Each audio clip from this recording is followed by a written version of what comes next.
বারাণসী সমতুল। কিন্তু পূর্বকূলে যেখানে একসময় ছিল জলাবাদা, সেখানেই গড়ে উঠল শহর কলকাতা। আর সেই শহর কলকাতায় যবে থেকে দুর্গাপুজোর শুরু, তখন থেকেই এখানে বসবাস করতে শুরু করলেন মৃৎশিল্পীরা। তাদের সেই ডেরা পরিণত হলো কুমোরটুলিতে। আর সেখানেই আমরা ঘুরে বেড়াবো গল্পের খোঁজে।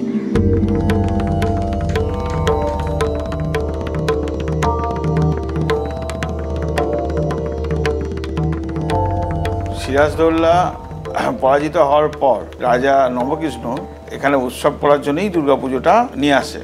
কুমারটুলি আদিবাসস্থান তো মৃৎশিল্পীদের ছিল না, মৃৎশিল্পীদের আদিবাসস্থান নদিয়া ডিস্ট্রিক্টের কৃষ্ণনগর জেলা, ওইসব অঞ্চলেই ঠাকুরটা তৈরি হতো সেই সময়। প্রায় ইতিহাস দেখতে গেলে প্রায় 400 বছরের উপরে ইতিহাস হবে। ওখান থেকে মৃৎশিল্পী ধরে নিয়ে এসে কুমারটুলিতে ঠাকুর তৈরি আরম্ভ করে। সেখান থেকেই আস্তে আস্তে শিল্পী বাড়তে বাড়তে এই কুমারটুলিতে পরিণত হয়েছে।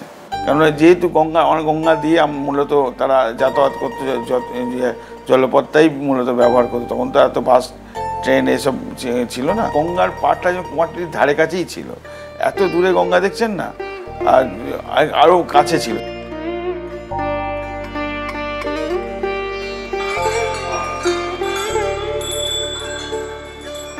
সামনে সিদ্ধেশ্বরী মন্দির, ওখানে ডাকাতরা সেই মন্দিরে কালী পুজো করতো।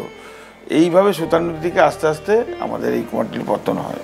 নবকৃষ্ণদেব নিয়ে এসেছিলেন ঠিকই, সে একটা উৎসব পালন করার জন্য একটা পুজো করতে হবে, কিন্তু শিল্পীদের এক্সট্রা আলাদা কিছু ফেসিলিটি দেয়নি। সেই সময় শিল্পীদের অনেক কষ্ট করে এখানে থাকতে হতো, সমস্যা হচ্ছিল অনেক। কুমোরটুলি এলাকাটা ছিল যে মোটামুটি 3 জমিদার, তাদের বিভিন্ন জমির, এই 3 জন হচ্ছেন নন্দরাম সেন, বনমালী সরকার, গোবিন্দরাম মৃত্তির। এছাড়াও ছিলেন গোকুলচন্দ্র মিত্র। এরাই এই যে নদীর ধার এবং সমস্ত কাছাকাছি অঞ্চলে এদের বাড়ি প্রাসাদ ছিল। এখন যেটা ঠিক কুমোরটুলি বলে আমরা জানি, অর্থাৎ বনমালী সরকার সেটি ঢুকে ডান দিকের অংশটা, সেই জায়গাটা ছিল গোবিন্দরাম মিত্রের পঞ্চরত্ন মন্দির এবং তাকে ঘিরে 2টো নবরত্ন, 2টো দোচালা মন্দির। পরে যখন সেই মন্দির ভেঙে যায়, অর্থাৎ 1870-80 পরে যখন জায়গাটা পুরো ফাঁকা হয়ে যায়, এবং তারপরে 20 শতকের গোড়ার দিকে আস্তে আস্তে কুমোররা সেখানে এসে বসতি স্থাপন করে। এবং 40-এর দশক থেকে ওপার বাংলা থেকে বহু কুমোর এপার বাংলায় আসে জীবিকার সন্ধানে। এবং যারা আগে বা পরে ছবি তুলছে তাদের অনুরোধ করছি, আপনারা সংগ্রহ করে নিন, সংগ্রহ করে ছবি তুলুন। কুমোরটুলি নামটা এলো কিভাবে? এই শহর কলকাতা যখন গড়ে উঠছিল, ইস্ট ইন্ডিয়া কোম্পানির আদেশ অনুযায়ী পেশাভিত্তিক এক একটি অঞ্চলকে বিভক্ত করা হয়েছিল। ঠিক সেইভাবেই গড়ে উঠেছিল কলুটলা, আহিরিটোলা এবং কুমোরটুলি। কৃষ্ণনগর ঘূর্ণি বা বাংলার যে অন্যান্য অংশ, বিশেষ করে দক্ষিণবঙ্গে বিভিন্ন কুমোর বা যারা পুতুল তৈরি করে, এই ধরনের মানুষজন আসছেন এখানে। কারণ কলকাতার তখন জনসংখ্যা বাড়ছে এবং কিছু কিছু পুজোও তৈরি হচ্ছে। তখন কিন্তু সর্বজনীন পুজো ছিল না। এবার এই বাড়ির পুজোর যে কুমোররা, তারা এখানে থাকতেন এবং এখান থেকে জিনিসপত্র নিয়ে গিয়ে বাড়িতে গিয়ে প্রতিমা নির্মাণ করতেন।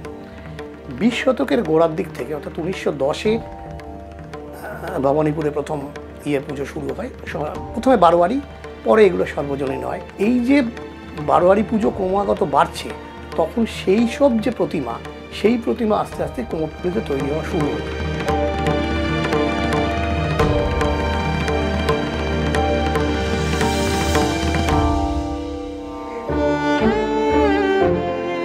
হারিয়ে ফেরা সোনা রোদের বিকেলে কুমোরটুলির অলিতে গলিতে।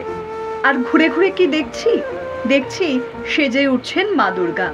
রূপটান লাগবে এবার, তারপরেই মণ্ডপ আলো করবেন জগৎজননী।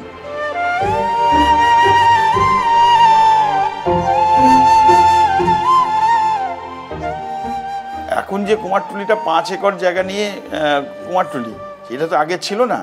আগে ছোট্ট একটা পাড়া, ছোট্ট অংশ নিয়ে একটা কুমারটুলি ছিল। সেখানে গুটি কয়েক মৃৎশিল্পী ছিল। সেখানে আস্তে আস্তে বিস্তার লাভ করেছে, করে এখন বড় একটা একটু দেখুন বাগবাজার পর্যন্ত আমাদের এই কুমারটুলি বিস্তার হয়ে গেছে। এবং প্রতিদিন মৃৎশিল্পীর সংখ্যা বাড়ছে, তার সঙ্গে কাজের মানুষেরও বাড়ছে, তার সঙ্গে প্রতিমার সংখ্যাও বাড়ছে, লাফিয়ে লাফিয়ে বাড়ছে, এবং ভালো কাজের সংখ্যাও বাড়ছে। কলকাতার প্রথম বারোয়ারি পুজো হচ্ছে আমরা যে যে নথিপত্র যা দেখি সেখানে হচ্ছে ভবানীপুরের বলরাম বসু ঘাট রোডে সনাতন ধর্মোৎসাহিনী সভা তারা প্রথম কয়েকজন বারোয়ারি পুজো করে।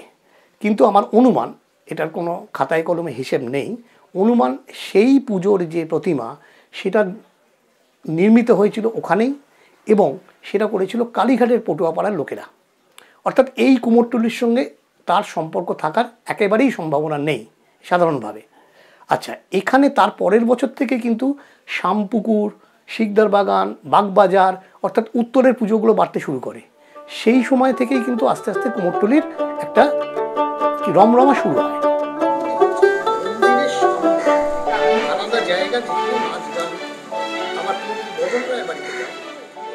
ওমা আমার উমা এলো ঘরে। কুমোরটুলিতে হাত চলছে দিনরাত। মা সেজে উঠলে তবেই তো দিন গুজরান হবে এইসব শিল্পীদের। মার কাছে কি প্রার্থনা করবেন এই কুমারটুলির শিল্পীরা? মনে হয় নাম যশ নয়, তাদের প্রার্থনা শুধু এই, আমার সন্তান যেন থাকে দুধে ভাতে।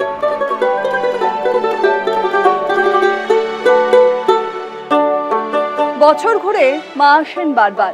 দেশ বিদেশের মণ্ডপে মণ্ডপে পৌঁছে যায় এই কুমোরটুলির প্রতিমা।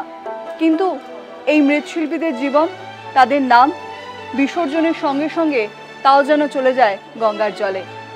আদৌ কি এই মৃৎশিল্পীদের প্রকৃত সম্মান থাকবে? তাদের সন্তানরা আদৌ কি থাকবে দুধে ভাতে?